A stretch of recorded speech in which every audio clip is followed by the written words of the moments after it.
嗨，大家好，係咁嘅。如果你哋有訂閱我嘅話，應該都會知道我成日喺美孚同葵盛出現。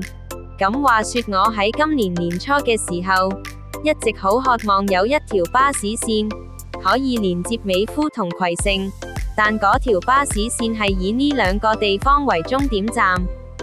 所以我，身為一位巴膠，運用咗喺我大腦入面嘅路線資料庫，揾到咗九巴 N237呢條巴士線作為參考，自創九巴237呢條全新巴士線。九巴237號線提供全日服務，每15至20分鐘一班，來回葵盛東及美孚，途經葵芳，回程經荔景及瑪嘉烈醫院，收費大概6至10元。雖然呢個諗法可能有啲自私同唔太可能實現，但希望大家鍾意，有意見可以喺留言區討論。我哋下次見，拜拜。